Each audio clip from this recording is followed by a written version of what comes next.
thought of the past. Phantoms of a world gone by speak again the immortal tale. A terribly strange bed.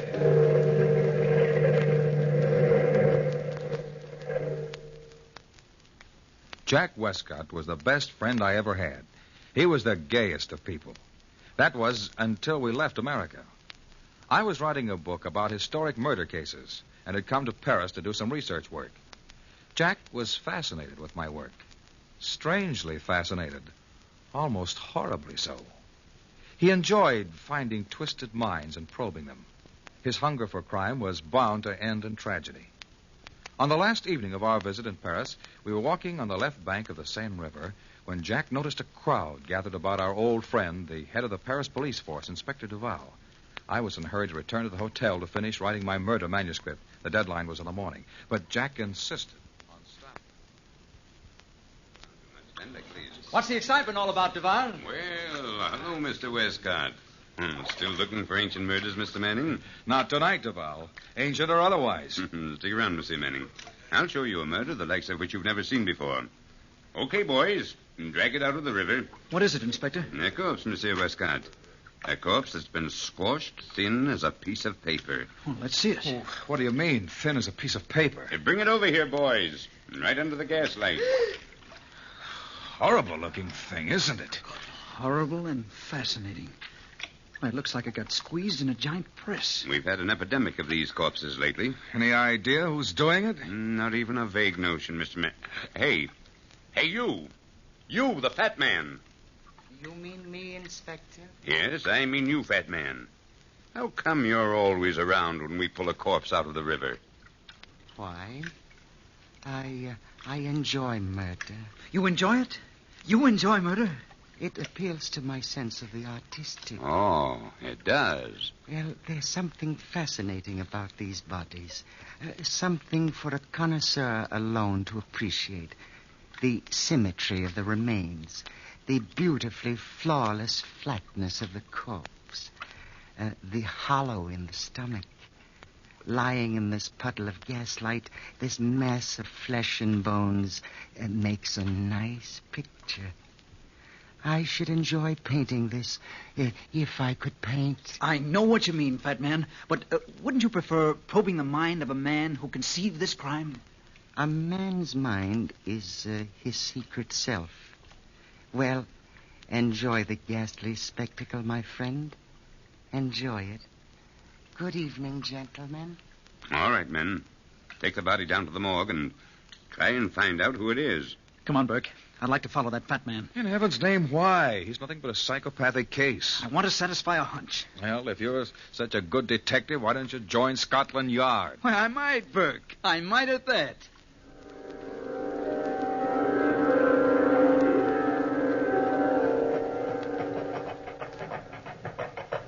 Where the devil has that gross piece of flesh disappeared to now? He was right in front of us until we turned this corner. Well, we've lost him, Jack, and I don't wonder. We've passed through every side street in the whole city. If you ask me, he knows he was being followed. Good. If he knows, he'll show his hand sooner. Now, the only place he could have gone around here is into the back door of this house. I wonder what house this is. It's a gloomy dump. Let's go back to the hotel, Jack. I've got to finish that manuscript tonight. Looks like a public bar to me. The La Belle Tavern. Are you coming with me, Burke, or are you going home? I'm with you, old boy. I brought you to Paris, and by heaven, I'm going to return you to America. Now, this must be the doorbell. Here goes. And Burke, no matter what I do tonight, don't worry. Come in, gentlemen. Come in.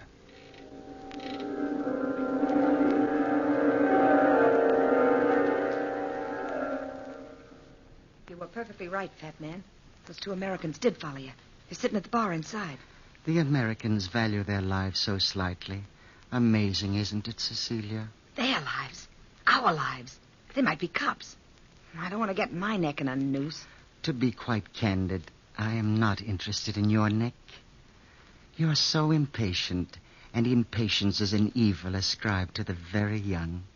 It might be a pity if you are not allowed time to cure yourself of that evil. Don't threaten me, you fat pig. You pig. I'd hoped to slap some sense into that lovely but empty head. Obviously, my stupid pigeon, those two Americans are wealthy. They would enjoy our roulette table. If you would show them to it. Remember, I'll talk to the croupier, and he will take care of the wheel of fate. If you don't do your part well, you'll face a lifetime in jail. What happens if they get wise? Room 16? But, of course.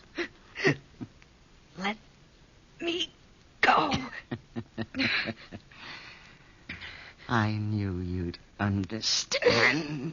Yeah. I understand. There's something so gay about Americans, I always say. I hope you boys don't mind if I stick around. Well, Miss, Not at all, miss. Not at all. You can call me Cecilia. How about another drink? Oh, that's fine. 3 more of the same, bartender. What do you do for a living, Cecilia? Oh, I model in a dress shop. I don't believe you, Cecilia. Jack, stop ribbing the girl. She's a good kid. I'm on the level. I'm interested in it. Here's the drinks. Thanks. Why do I interest you? Well, because you're fairly easy to figure out. Am I? Why? You really want me to tell you? Sure I do. Well, here's mud in your eye. Bastante. Potent stuff, Jack. Potent stuff tastes like cyanide. Well, Cecilia, I'd say you're a poor girl who lives in the slums. But you're pretty. Prettier than anybody in your entire neighborhood. Well, let's see. Then you must have met a man. What of it? I'm no saint. He promised you a lot of doodads, and suddenly you found you'd committed your first crime. Let's say murder. What'd she do? Set her mother on fire? Oh, well, for that, let's have 3 more drinks. Bartender, 3 more. Well, now, let's say it really was murder. The second murder wasn't so hard. And the third was easy, wasn't it? I never had nothing to do with a murder. Well, for the sake of argument, let's say you have. But inside of you, all the time, is this wanting to be liked, wanting to be on the level. But your so-called friends, they don't trust you, Cecilia. Someday they'll double-cross you. Here are the drinks. Thank you. Nobody'll ever double-cross me. Well, here's mud in your eye. Drink up, boys. Is there anything else to do around here? You seen the gambling rooms? Gambling rooms. Ah, that's me. Who runs those gambling rooms, Cecilia? I don't know. One of your friends? A fat man, perhaps, with a long nose? I don't know the owner. Gosh, you're real nice. Is the fat man in the back room now? Probably. Gambles here a lot. Do you replay? Sure. Well, come on, Jack. We'll see who's right, my books or your instincts.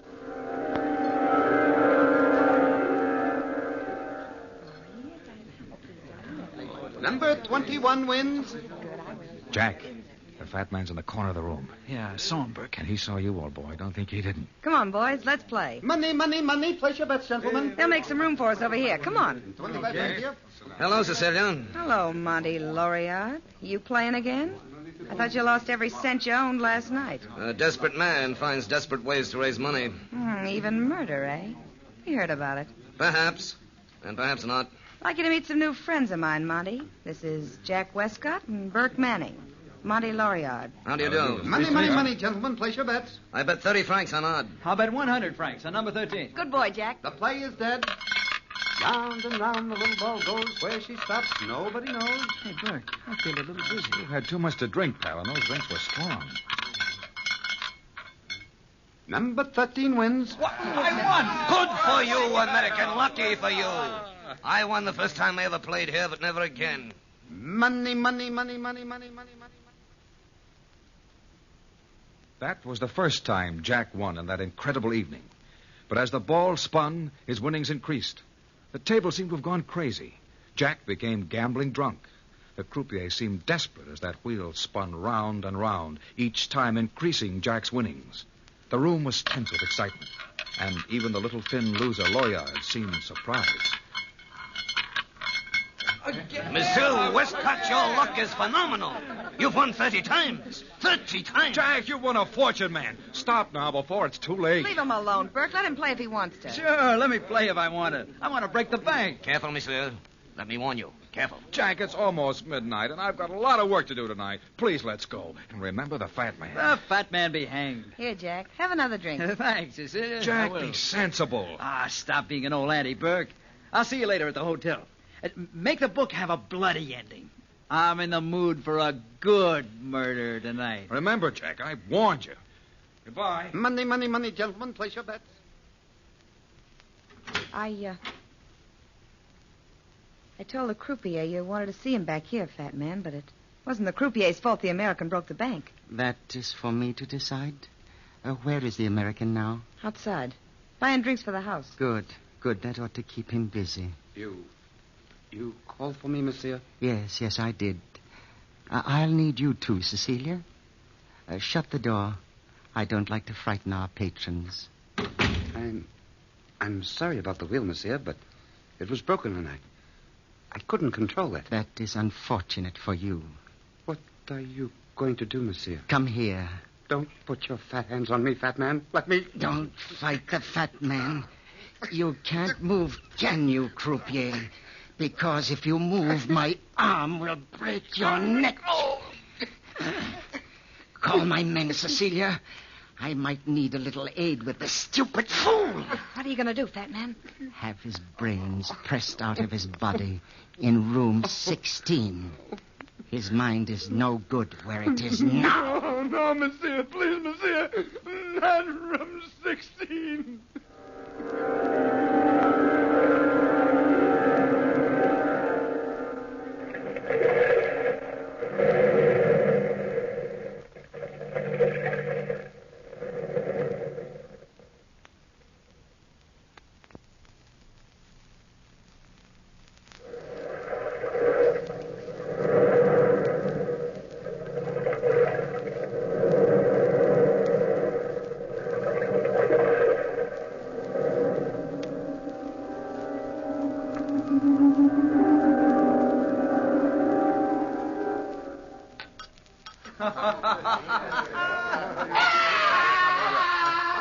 What's that?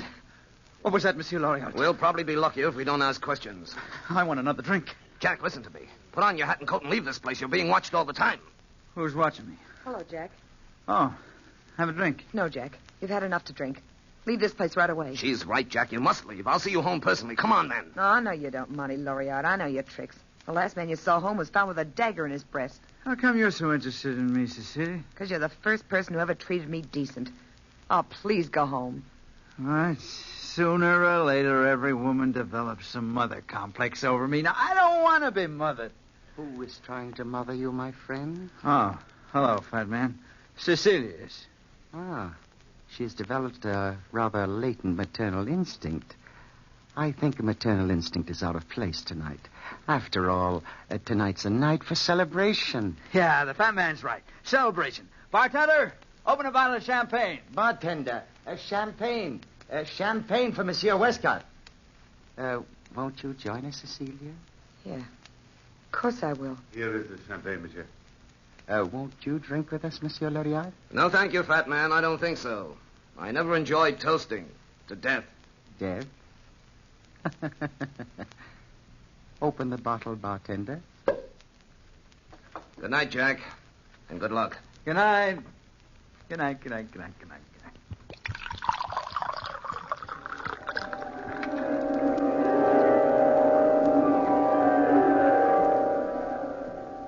Here's the handkerchief, fat man. Oh, Jack, your money is all tied safely in your handkerchief. Thank you, Fred. Thank you. Where'll I put the handkerchief? It would be wisest to tie it to your belt. I feel dizzy, fat man. Oh, you need a cup of good hot coffee. That will straighten you right out. Cecilia, go in the kitchen and fix our friend a cup of coffee. But I really...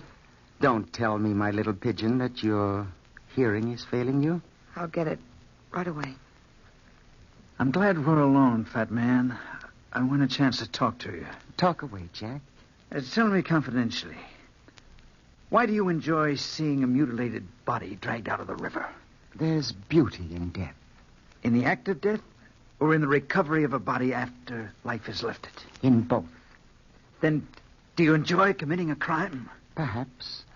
Perhaps it would be pleasant to watch a man die, slowly, very slowly, in order to see life leave the body. Say that you and I watched a murder by pressure. What would happen? I'm interested, fat man. What would happen? The face is the first part affected. It would turn red, and the victim would probably feel hot blood pounding in his brain, pounding like steel hammers. Mm-hmm.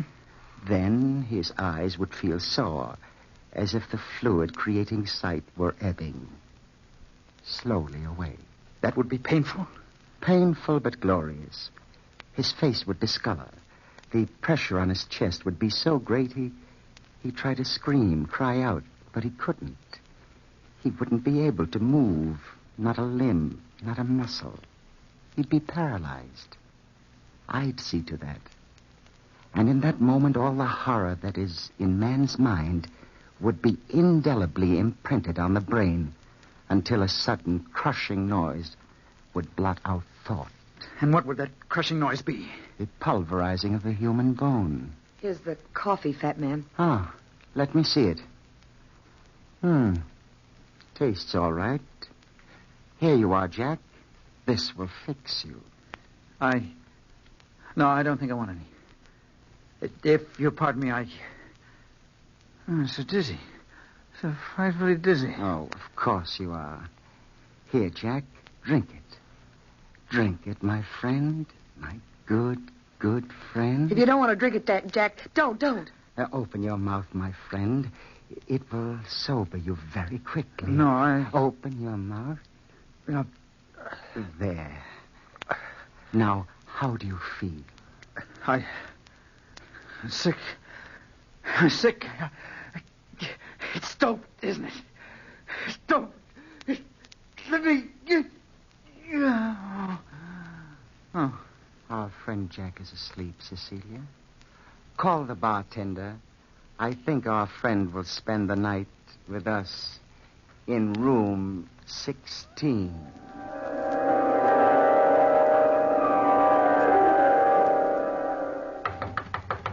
Monsieur Manning! Monsieur Manning! I've been looking all over Paris for you, monsieur. You've been looking for me? Yes, I've called every hotel in the city trying to find you. I know you don't remember me, but I met you earlier this evening at the La Belle Tavern.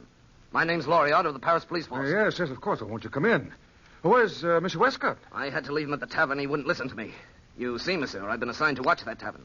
It's been under suspicion for several weeks. Oh, great Scott, man. Where's Jack now? At the tavern. He's carrying an enormous amount of money on his person. I know the fat man will never allow him to leave with that money. Why don't you raid the den? Unfortunately, we can't. We have no proof.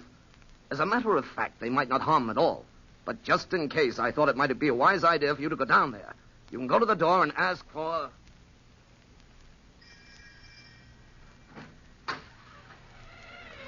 Yes? What do you want? You're the bartender, aren't you?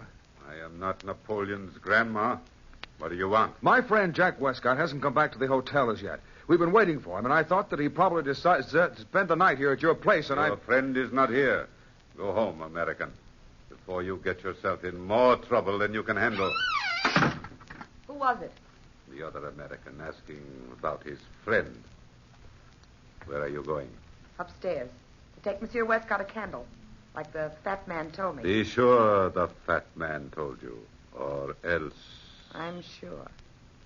Very sure. Jack, I brought you a candle. Are you asleep? Wake up, Jack. Please wake up. Please. Maybe if I shake him. Wake up. Oh, I hate to slap you, but your life depends on it. What is it? Oh, wake up. Cecilia, my dear. Jack. Luckily, he's still asleep. Come, Cecilia. Let our friend sleep. I'm so sick. So dizzy and sick. Why didn't she let me sleep? Oh, I feel paralyzed. I can't move at all.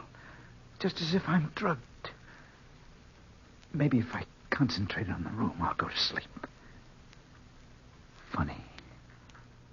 Funny that a French gambling house should have a bedroom. What is an old English four-poster bed doing in a French room anyway? What a heavy canopy over my head.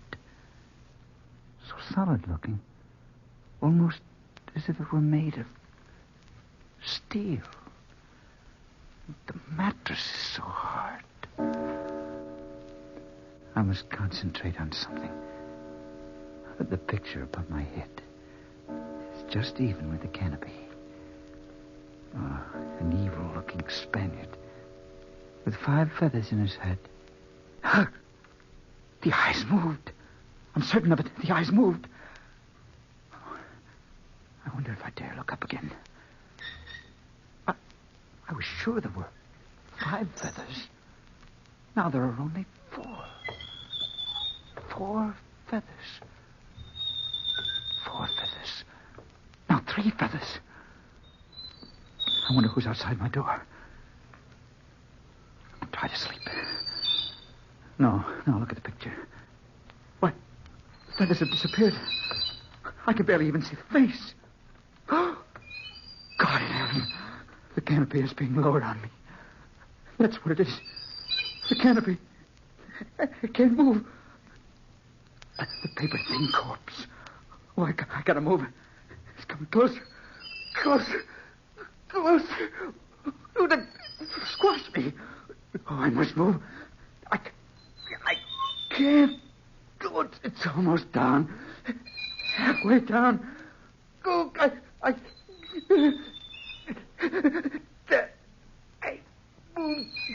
Oh, just to crawl out of bed. Oh, if I get a crawl, I crawl out of here.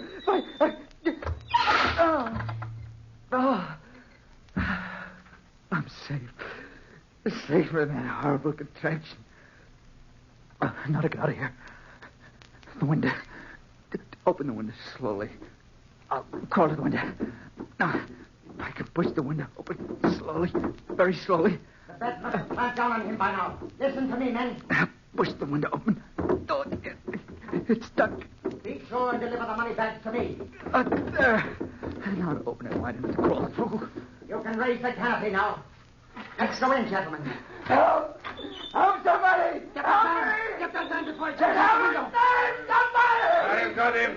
Out the window. If the bed didn't work the first time, Mr. Westcott, I've ways and means of making it work the second, and perhaps it would be more pleasant to watch life ebb out in front of me. No. Place him carefully on the bed. Let me go. Good. This ought to prove most enjoyable, Mr. Westcott. It's a pity you haven't my detached viewpoint. Let me go.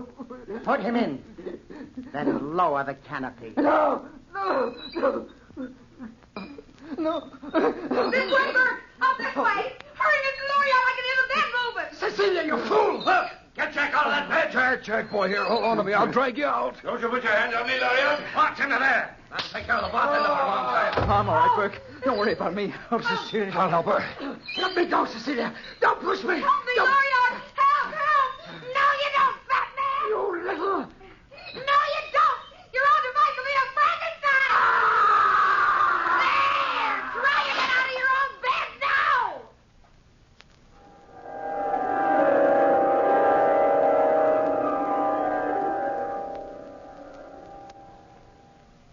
Well, Inspector Duval, that's the story. Loriard and Burke were waiting outside all the time.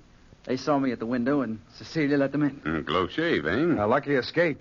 Loriard and I pulled him out of bed just in time, and Cecilia pushed the fat man under the canopy as it closed down. Must have been a horrible sight, Burke. Well, what about Cecilia, Inspector? What would they do to her? Unfortunately, the police can't find her. And I've instructed them not to look too hard.